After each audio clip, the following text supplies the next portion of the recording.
City's cheap overtime policy backfires, gives garbage collectors double the work. This was in the late 90s. My city decided to save a few bucks by not paying overtime to garbage collectors during the holidays.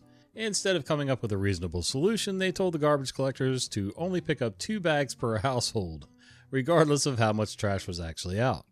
Here's the kicker. There was no rule for residents. We could put out as many bags as we wanted. The city didn't bother communicating anything to us, so when Christmas came, which fell on a Thursday, one of the usual garbage days, so no trash pickup, everyone put out their mountain of holiday trash like normal. Wrapping paper, boxes, leftovers, whatever didn't fit in the bins was bagged and set to the curb. The following Monday, another trash pickup day, garbage collectors, following orders, only took 2 bags per house. The rest just sat there. By the end of the week, the streets looked like something out of a post-apocalyptic, that's easy for you to say, movie, with bags piled high on curbs and sidewalks. The result? Absolute chaos. Some households had 10 plus bags sitting out. The garbage collectors had no choice but to haul it all away because, let's be real, there was no way this backlog was going to fix itself. In the end, the city ended up paying overtime anyway because of the backlog from 1 week of savings was impossible to clear in regular shifts. Instead of saving money, they gave the garbage collectors twice the work and had to scramble to deal with the mess. What's up, guys? Welcome back to Storytime with Uncle Jon. I am Uncle Jon, of course. Today we're taking a look at a little bit of malicious compliance. It's funny, I've lived within city limits in this town for 20 plus years with trash collection that was provided by the city through our taxes and things like that. And they do have rules where we are. We are not allowed to put anything outside the cans. No construction debris, shingles and whatever. Of course, we'd always sneak a little bit in there, but there's always going to be people who take advantage of whatever guidelines there are and just totally overwhelm the trash guy. Now, when we first moved into this house, which was like 2 days before Christmas, maybe a couple days before that, it was the 19th, I guess, of December. When we first moved into this house, we had our trash, we have to contract our own trash company or load it ourselves and take it to the landfill ourselves, which I don't mind doing once in a while, but it's not something I'm going to be able to do on a regular basis. So just hire a trash company. We have one of the best local trash companies. It's a local guy, local resident. He's not looking to be, another, the big green and yellow trucks and things like that. Great guy. I've talked to him personally online through chat and things like that because, I'm old and slow and sometimes I have questions, and he just happened to be in my friends list. So I try not to bug him too much. I'm sure I did get on his nerves a little bit here in the beginning, but it's a reasonable monthly rate. Can't complain. Nice cans. That's what she said. Good size. We ordered 2 of them, so we pay a little extra to have the second one collected as well. And the first week we did push a little bit. The first 2 pickups, honestly, because of moving and because of the holidays, we did have like 3 or 4 bags extra that we sat out at the curb. Now, my expectation was that the driver was going to ignore those bags, empty the cans, and then, okay, I'll take them to the landfill. I did push the boundaries a little bit, but I tried to have realistic expectations. If he didn't take them, no skin off my nose. He wasn't supposed to take them. Would have been my fault either way, no matter what. But I figured I'd give it a shot. This driver went above and beyond. I think they have a helper on the truck too, but the 2 of them went above and beyond and everything was totally gone.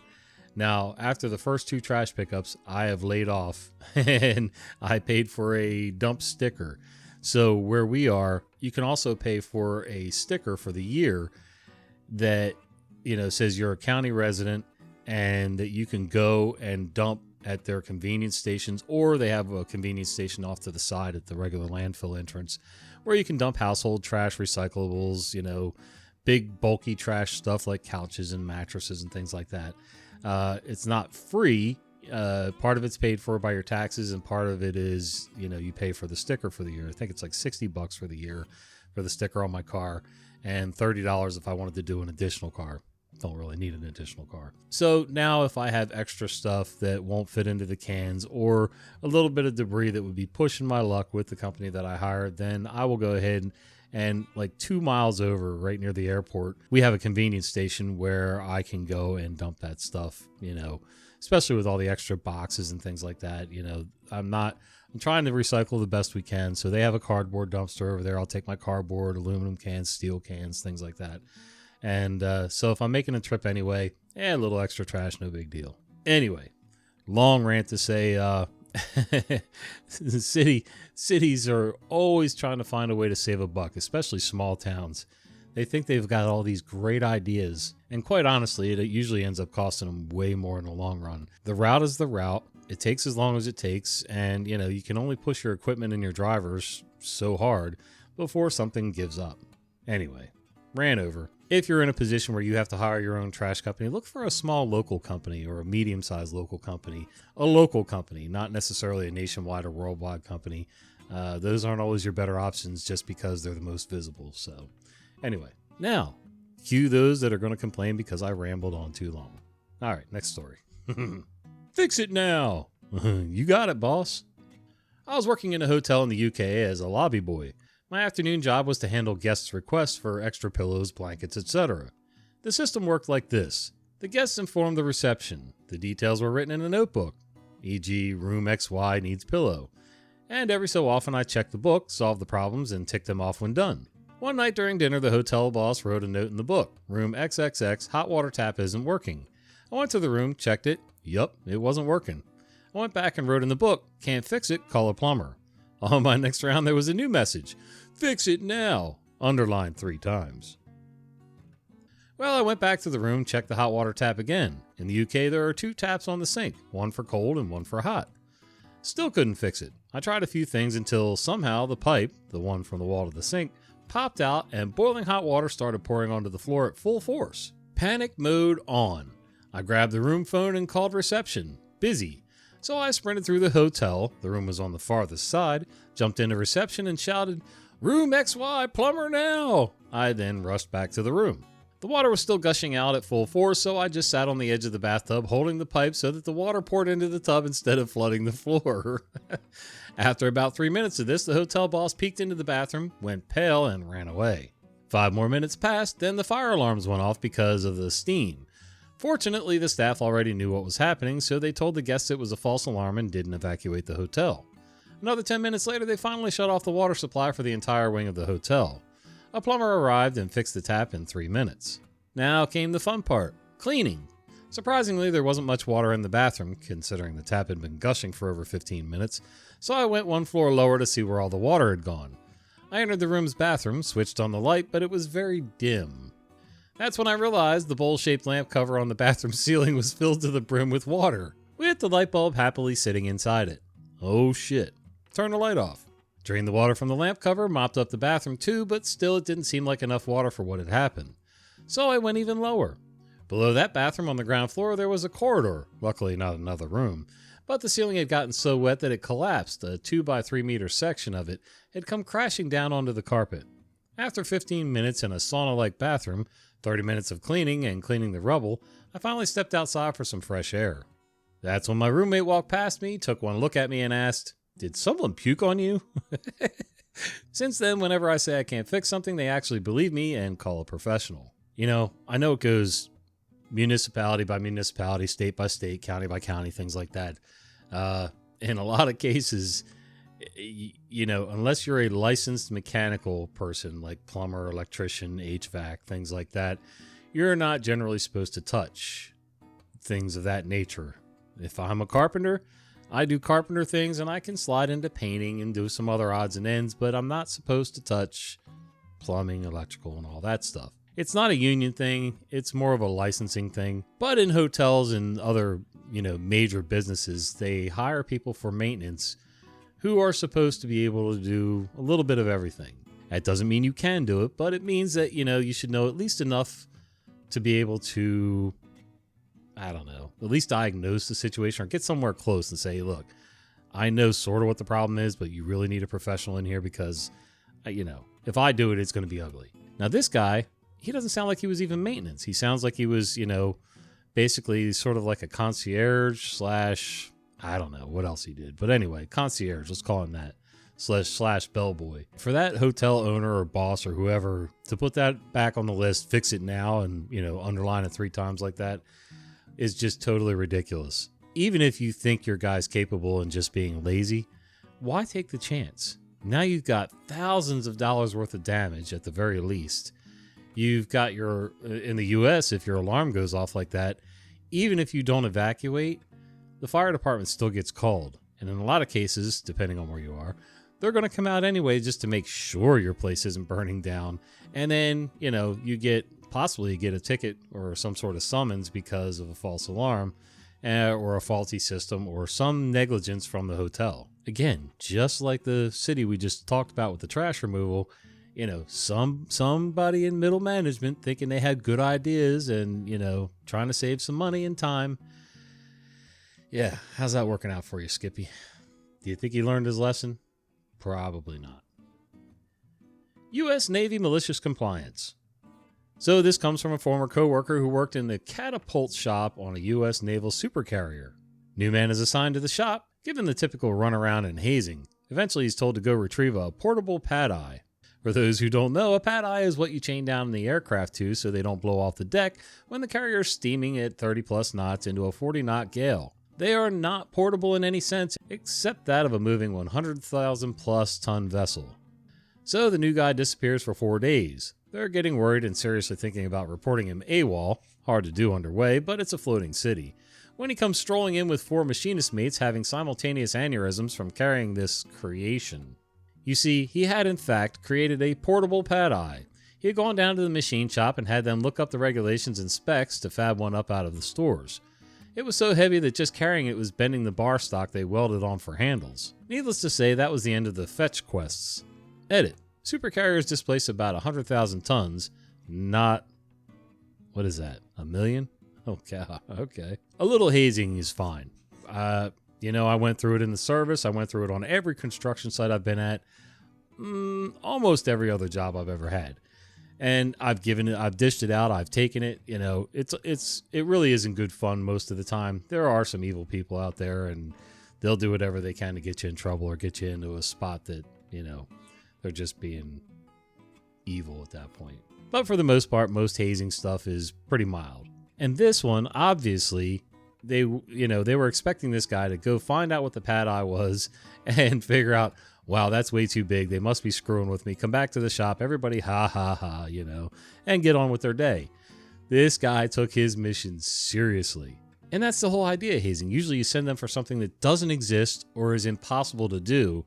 And they figure it out, hopefully in less than an hour. But, a carrier's a big ship, so maybe 2 or 3 hours. But anyway, this guy's gone for 4 days figuring out how to make this happen. And, hopefully they learned their lesson and won't be doing that anymore. I'm honestly surprised that the new guy actually convinced 4 machinist mates to build a contraption to do this. I'm not saying everything happens with strict paperwork policies and everything on board, but it's for something big like that, I'm pretty sure most of them would have put up a fight, but I don't know. Especially with a new guy coming and making a request, but I guess it's possible. You better start making more sales. Back in the sun-soaked streets of Phoenix, Arizona, my 14-year-old self squints gleefully into the window of a greasy Chevy Impala rolling down as slowly and choppily as OP's writing. It's time to sell some candy. I hop into my new favorite escape from my life of picking up cigarette butts for my father, rife with opportunity. My job was to sell boxes of cheap candy that my boss, Al, got from who knows where. We sold the candy door to door. An army of tweens driven around by someone triple their age. $5 to $6 a box was our price. $1 a box was our profit. Al got the rest. One weekend he drove us way away from our usual spot, thrust us into Awatuki, a prominent neighborhood with lush houses, Al expecting big things of us. The day was hot and grueling. That bright, shiny day quickly turned into a sweaty hellscape, ending in anger and disappointment of only selling 3 boxes. Al was furious. He picked us up from our drop-off locations and drove us to another neighborhood in, what the hell is that word? Awatuki. We'll just say it like that. He reamed us, insulted us, and accused us of not trying. The truth was, it was just brutal in every way. People were on vacation. The only people answering was the occasional hired help, and he didn't care. He demanded for us to start making way more sales. Enter Malicious Compliance. The next neighborhood he dropped us off in was about a quarter mile from a convenience store. We took the cash we had from our original sales and bought a bunch of cheap candies from the convenience store. We resold those dollar Thin Mints at a significant markup. We kept the extra cash and occasionally sold one or two of his candies only because people saw them in our box of candies and chose those. Each one of us had about $30 cash for ourselves and 20 or so for Al. We made more sales alright, Al just didn't know how much more. Update, one more detail. This started a plan where we brought a bunch of our own personal things to sell for 100% profit, like little toys and baseball cards. It was our most lucrative summer. Well, mine anyways. I used to run into a couple guys like this when I was a teenager, always wanting you to go out and sell stuff for them. I never took the bait because, I just wasn't that ambitious to make that much money for somebody else by doing something for, $1 or $2 an hour at best. But I would always see these other kids, walking around selling certain candy bars, claiming that it was for some charity, which I know damn well it wasn't, or selling some other invention. One of the things I used to sell as a teenager, it's interesting to me. You guys probably won't give a crap, but I'm going to say it anyway. One of the things I did was when I was a kid in the early to mid 80s, one of the big fun things that was around was a batter's helmet. So, our local major league team, local to us across the river, was the Philadelphia Phillies. Okay, so you get some Philadelphia Phillies batting helmets, cheap ones, but, the kind the fans would wear, not one that you would actually wear to play baseball in. And you had these cup holders that would go, I'm dating myself, but, the windows used to wind down. Some of them had power windows, but a lot of the cars were wind down windows. And you had a cup holder that had a hook over the top to hook on the edge of your door frame of your car to hold your drink. Because a lot of cup holders at the time, if you did have them, weren't even big enough to hold, a medium drink, let alone a big gulp, which I loved at the time. But anyway, so these cup holders were perfect for a can or bottle of beer. So you would take one of those on each side of your helmet and rivet it to the helmet.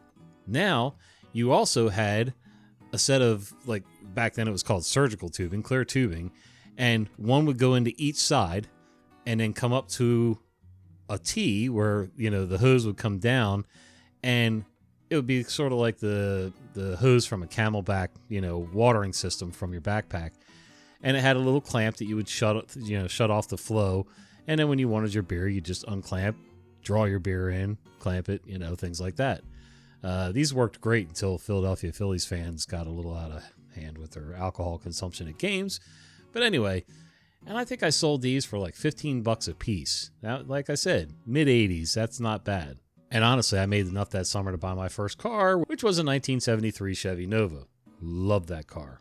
Then I ran it into a tree by the end of summer. But anyway, bottom line is, if you're going to sell something that people want. Don't go selling candy for some guy named Al who probably stole the stuff anyway. Extra work time. I work as a field researcher, so my job requires me to drive around to a lot of different locations. Because of this, I also get paid my hourly wage for travel time. This only includes everything to the job site. So, job site to home or office to job site are paid, but office to home isn't paid. We frequently have to end our day at the office to drop off items and resupply. However, most of the time, me and my colleagues just write all the driving time since our homes and offices are so close by, and in practice, it actually saves time. So I started this project 3 months ago. This project was in a city 45-minute drive away from home and a 1-hour drive away from the office I usually use and am assigned to. This is on a very traffic-prone highway, by the way. However, in the same city I had an assignment, we also had an office, so I started using that office to drop off and resupply instead of my normal office. My manager noticed this and asked me why I still wrote 1.5-hour drive time a day instead of 45 minutes and pointed me to my contract where it is put as I explained before. I replied to him telling him that I would drive to my usual office then so I could write the time anyway. He couldn't do anything against it and hung up. 2 weeks later, after I had 4 hours of unnecessary paid time written, extra thanks to traffic jams and the extra drive time, he told me that from that point on I could just write the time from the city office to home. I have an awesome manager. I sort of understand why managers do this. Part of it is they can't write off the time that they're paying you from office to home and home to office. Most of the companies I've ever worked for, you had to come to the shop or office first thing in the morning and then leave from there. So your time started when you got to the shop. Makes sense to me. However, if they were making me drive directly to a job, I would calculate that time and they would pay me the balance, and I didn't give them a choice. they would pay the balance of whatever the distance was. So if it was 15 minutes from my house to the shop, but from my house to the job site was a half hour, they were paying me for that other 15 minutes. By all rights, should have been more because my contract called for me to be in a company truck from the shop on, and then at the end of the day, come back to the shop. But if I'm using my own personal vehicle, they should have paid for the whole damn time. It's not like I was carrying tools or anything like that. I was just, getting to the job site. But yeah, I understand it. And you can only, play with your taxes so much. Like I have home offices, so I can do a lot of stuff that write off at home because I'm actually working at my desk, whichever desk. I've got the recording set up. I've got the office set up with, doing paperwork, taxes, billing, things like that. There's always, fudging of the numbers going on somewhere, whether it's from the employee or the employer. But, yeah, don't ever let them screw you. Enjoy your mail, jerk. I worked for a large life insurance company, talking to customers on the phone. I got a call from a foul-mouthed, sharp-talking, abusive caller. I could see through the phone the a-hole in a suit behind his desk caller in my mind. He spoke beyond sharp. He was loud, forceful, and peppered his speech with the worst profanity. He demanded to know if he could split his life insurance benefits between two people, and if they had to be family. I told him that he could and that they didn't.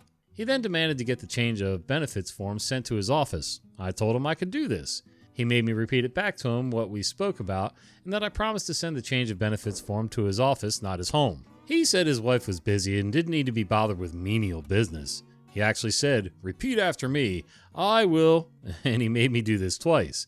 By the time he was done, I was practically in tears. I was shaking. I kind of had an idea of why he wanted the form sent to his office, not his home. Can anyone else guess? Well, I sent the change of benefits form to his office as requested. I did not, however, mention the automatic, I can't do anything about it, confirmation of beneficiary change letter that would be sent to his home address, listing the amounts and names of beneficiaries. I went back in weeks later and found the change made as requested and changed back to wife only again. Somebody's girlfriend was going to be a beneficiary. Oh, I don't understand why guys do this, guys or women. I guess it comes from both sides, but why hide being an a-hole while you're alive if people are just going to find out when you're dead?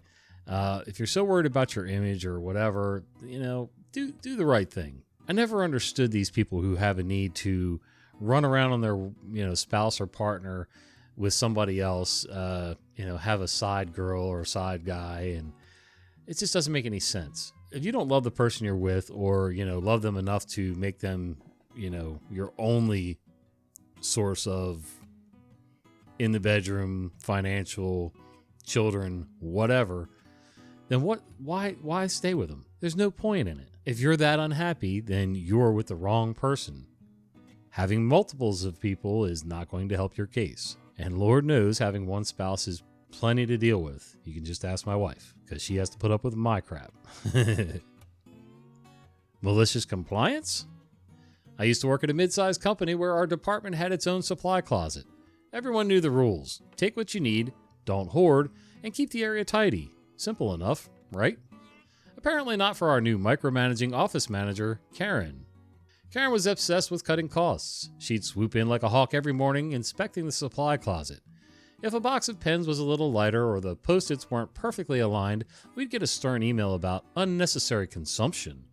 She even implemented a sign-out sheet for supplies. Want a highlighter? Better justify it in writing. One day, Karen decided to escalate. She put a lock on the supply closet and declared herself the sole key holder. If anyone needed something, they had to email her and wait for her to approve the request. This was, of course, on top of her other duties, so getting a new pen could take hours. Needless to say, productivity started to suffer.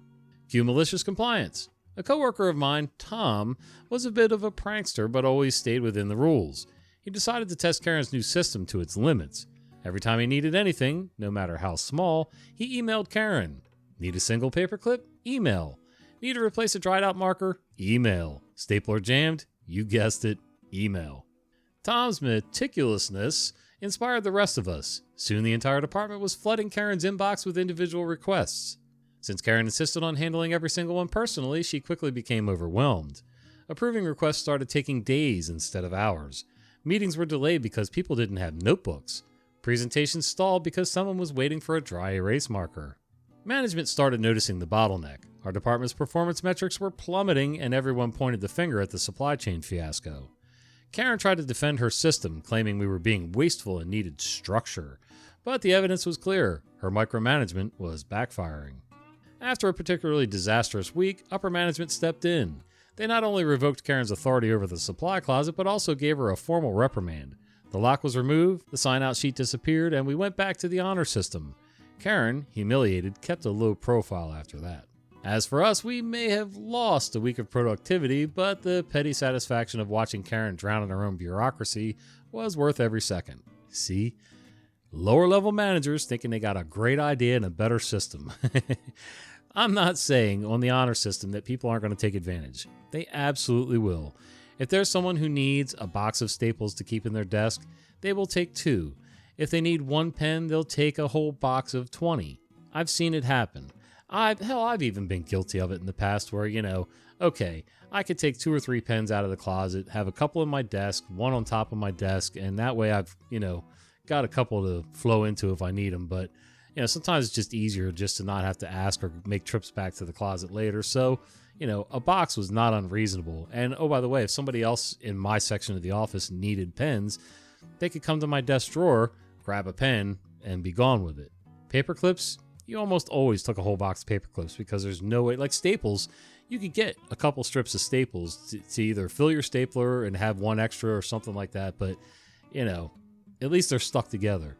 Paper clips are a whole different story. Who's going to walk into the supply closet and take 1 or 2 paper clips out of a box of paper clips? That's just dumb. But again, people will take advantage, and I get that, and it will cost the company money.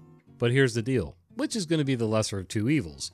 People taking advantage and wasting some supplies, which could equal, maybe a couple $100 a quarter per office, or lost productivity time with meetings, clients, all that. Not saying the people stealing the office supplies were correct, but at the same time, you gotta pick your battles and figure out which is going to be the more cost-effective thing to tackle.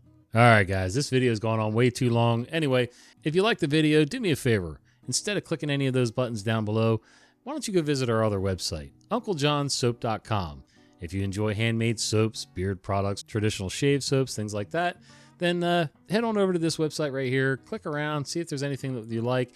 And right now we're running a special. Use coupon code LOVE2025. That's the coupon special we're running for Valentine's Day.